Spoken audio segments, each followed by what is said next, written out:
and it was a history-making day in the world of criminal justice and politics in New York. CBS 2 political reporter Marcia Kramer here now to help us sort it all out. You've seen your share of history around this town, and certainly have. This is as big a day as we'll ever have. Absolutely true. And we saw it here together. So Alvin Bragg, after all this time, we've wondered what he's going to say.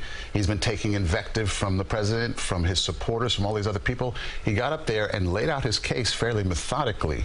And you and I were discussing, it almost looked as if he has something of a smoking gun. Well, I thought he had a smoking gun when I read his statement, and it said that he had 9 signed checks that had Donald Trump's signature on it. And here's the thing, the checks came from the Donald J. Trump Revocable Trust, which is Mr. Trump's account, and Trump accounts, etc. So I think the fact that he has Mr. Trump's signature on 9 checks appears to be a smoking gun.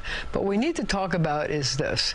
What changed? Here he came into office, he said, I don't have a case, and he disbanded the grand jury. Based on previous DAs, Cy Vance, they had done some work, and Bragg looked at it and said, we don't have a case. We dropped it, basically. Well, also, according to what I know, that case was looking at a financial case against the Trump organization.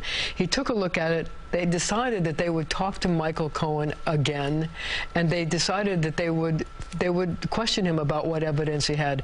And the thing that I thought was really interesting about his statement is he said, we have new evidence that wasn't available to our office when I took office, when I came into office and looked at the case. And wonder. So the real question is, what is that new evidence? Is it the checks? Is it the fact that you have corroborating evidence from people? And is it the fact that maybe they've been able to get Alan Weisselberg, the former financial officer, to turn state's evidence and talk against Mr. Trump? Is that the new evidence? I mean, that's the thing that Mr. Trump really has to worry about. What is this new evidence? And the thing is that they're going to now file motions for discovery to try to find out what that is so they can try to combat it when they go to court. What did you make of Bragg's demeanor? He's been a political punching bag for a good year now.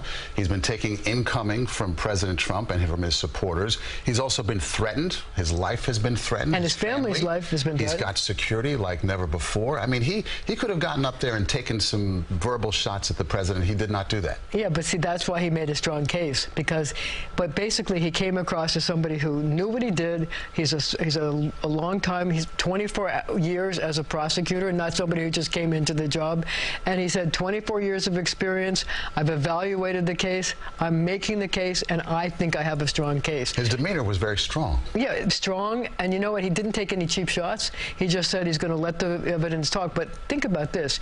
He also talked about other laws that may have been violated. He talked about the fact that the tax laws may have been violated because they decided to make this taxable income that went to Michael Cohen.